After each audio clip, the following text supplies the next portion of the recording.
What is up, bookworms and constant readers? Welcome back to the channel. You're probably wondering from the video title, what is going on? So, let me explain. Family and friends watch this channel, but for some reason they have their own reasons. I think they're rather stupid. Why they don't subscribe.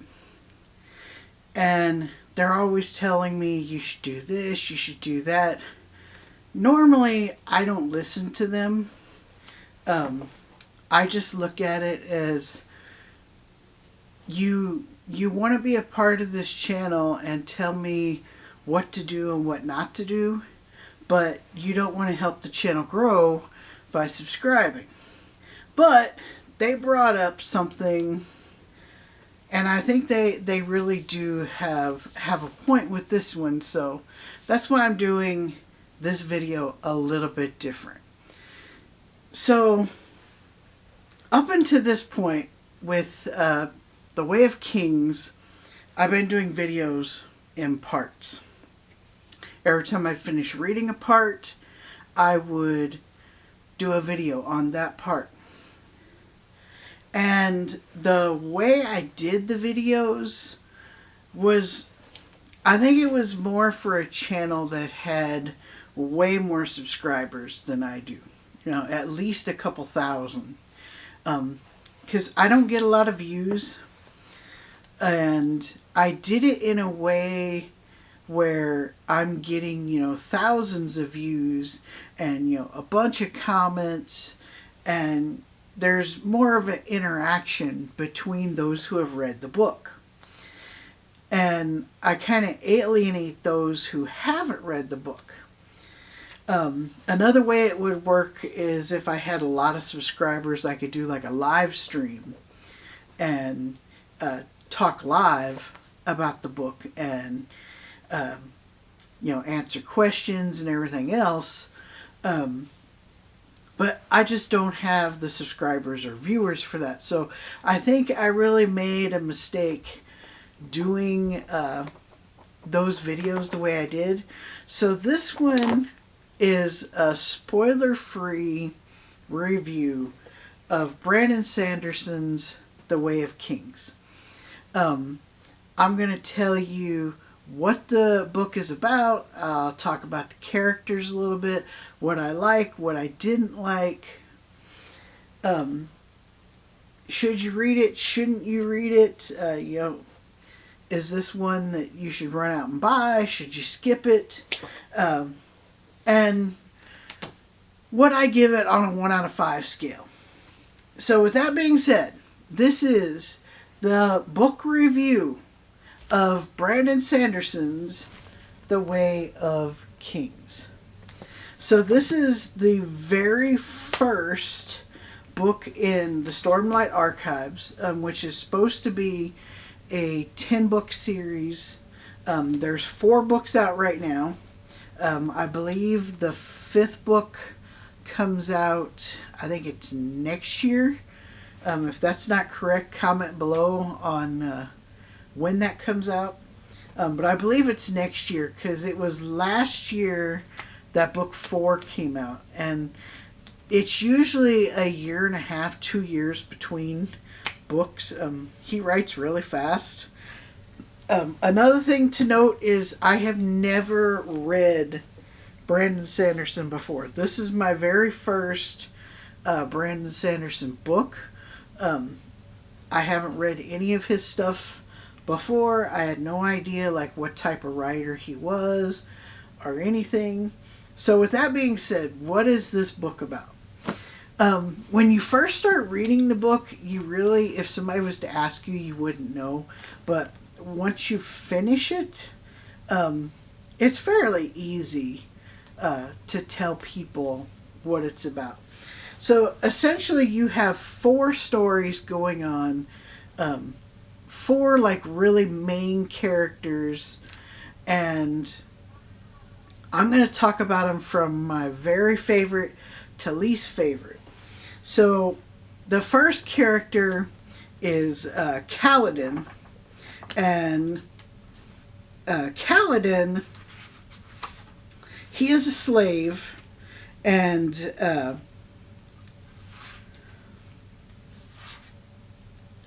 you when you start reading the book, you are like just thrown right into the middle, and you have no idea. I'm trying to find a page here. You're kind of just thrown in the middle, and you really don't know what is going on. You don't understand everything. The book really like jumps around. It starts, I think it's like 5,000 years ago.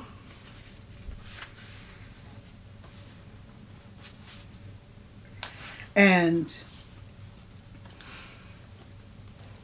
you're kind of like, what the hell is going on? But my absolute favorite character is Kaladin, and his story takes up a good 85 to 90% of the book. That's who you're going to be reading about. And you learn about him growing up in this small village. His father was the town surgeon. He had plans to go off to college and become a surgeon himself. And his family are Dark Eyes.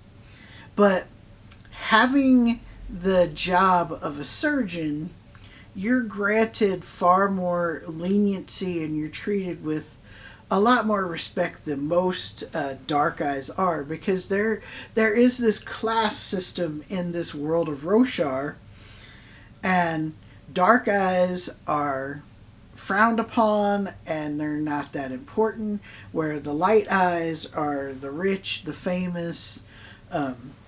They get all the respect, and you get into a higher tier class depending on your job. Surgeons are very useful. They keep Light Eyes nice and healthy, so you're treated a little bit better. And the events in Kaladin's life change drastically, and he ends up in the army. And then this extraordinary thing happens in his life, and he is labeled a deserter and becomes a slave. And you learn his past while you're learning about his present situation as a slave on a bridge crew. And bridge crews are basically like cannon fodder for the enemy. They carry these heavy bridges. They set these bridges so the armies can get across these giant chasms on the shattered plains to fight the enemy, which is the Proshendi. So most of the book deals with Kaladin, and Kaladin is, I can't even put into words like how awesome this character is. If you don't like Kaladin, something's wrong with you. At the same time, and all of these four stories, by the end of the book, they're intertwined and everything is working together. But my second favorite character is Dalinar. Dalinar is like this knight in the king's army. The king is his nephew. And they wear this cool, like, magical armor that's called shard plate. It makes them really strong, really fast. And then they carry, like, these magical swords that are called shard blades. And they carry the title of high... I think it's high princes. And each high prince has its own army, its own camp. And they kind of do their own thing on the Shattered Plains. They don't work together.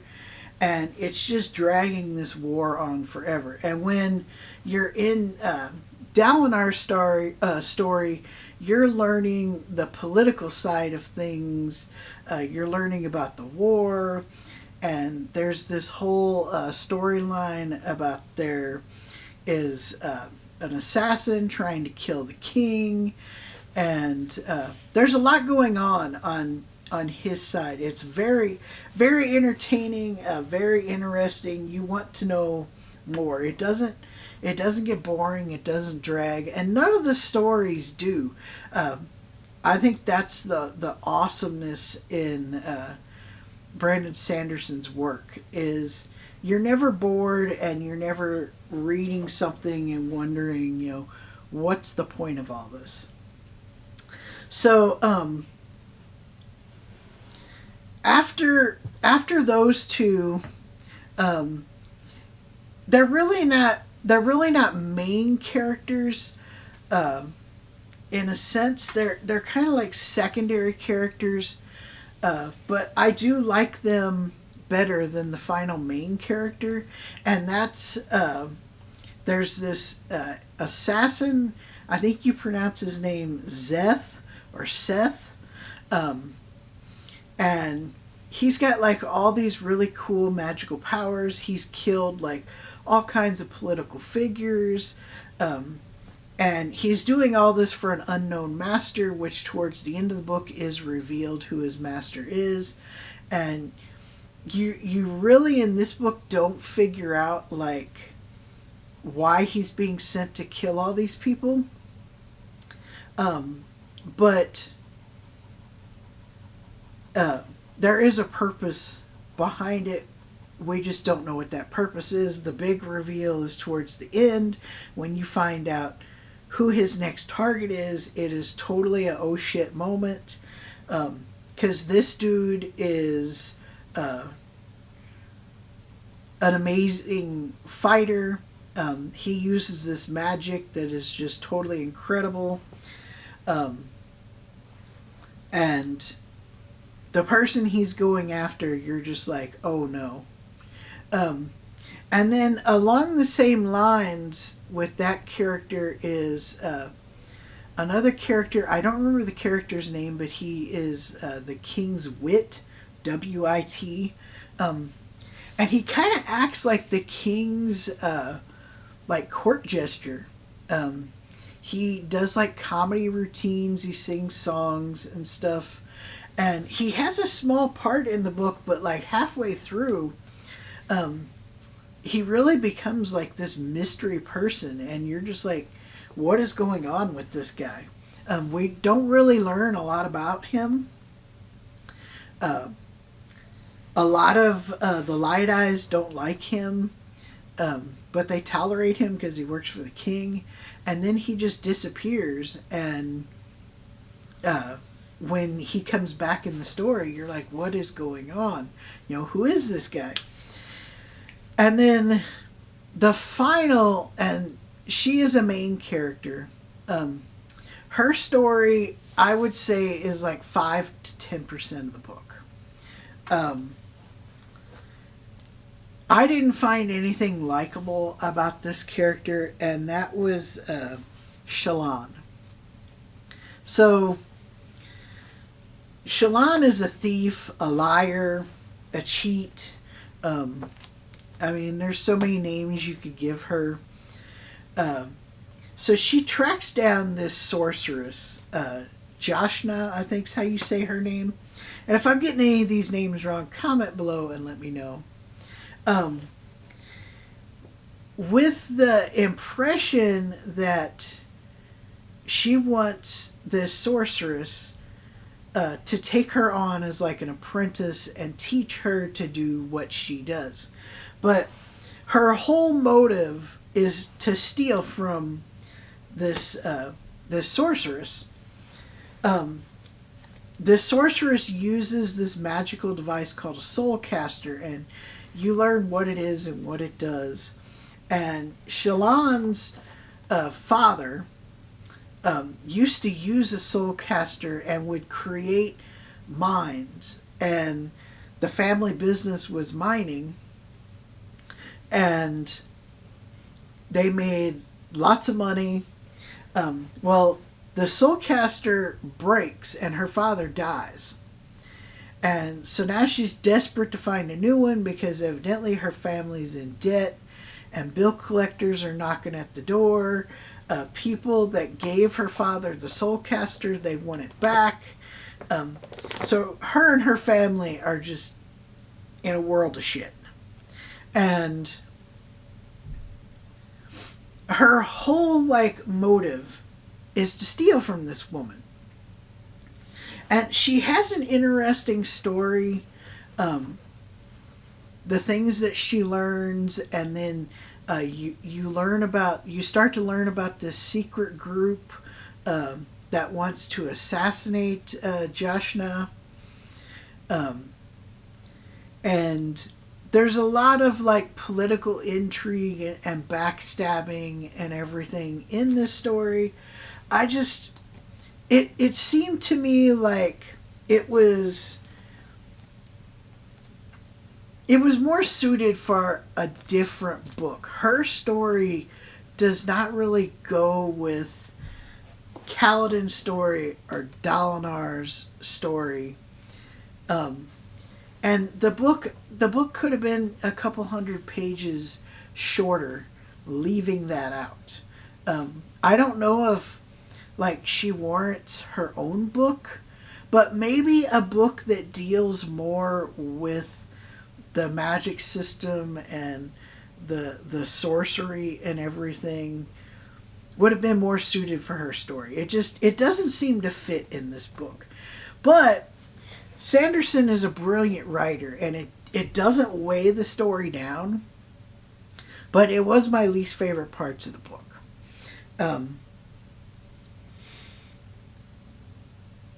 Sanderson is a brilliant writer. I look forward to reading the other books. If they're as good as this one, this will definitely be one of my favorite series of all time. I'll put it up there with Lord of the Rings, The Dark Tower, numerous other series that I absolutely love. Should you buy this book? Definitely. I would go out and I would buy all 4 of them. I'm not going to read the second one right away because there's too many other books I want to get to and get some variety on the channel. This is definitely a 5 out of 5. It is the best book that I have read so far this year. My top 2 books are easily The Way of Kings and The Expanse Book 1. I think with the next book, I'm going to stick to this format, and I will just tell you what the book is about, tell you a little bit about the characters, what I thought of the book, and should you buy it or not, and then my rating. Like I said, this is definitely 5 out of 5. Go buy it. Read it. If you like fantasy, if you liked Lord of the Rings, you will love this book. It is so good. I cannot put into words how good this book was. And if the second, third, and fourth are as good as this story is going to be just epic. That's all I have for you today. Be sure to hit that subscribe button, hit the bell button so you know when new videos come out. Comment below, what did you think? Have you read The Way of Kings? Are there any Brandon Sanderson books that you would recommend? I've been told by numerous people, read Mistborn, that it's his best. I really don't see how it gets any better than this. I mean, this was long, but it was amazing. So, with that being said, until next time, read more books.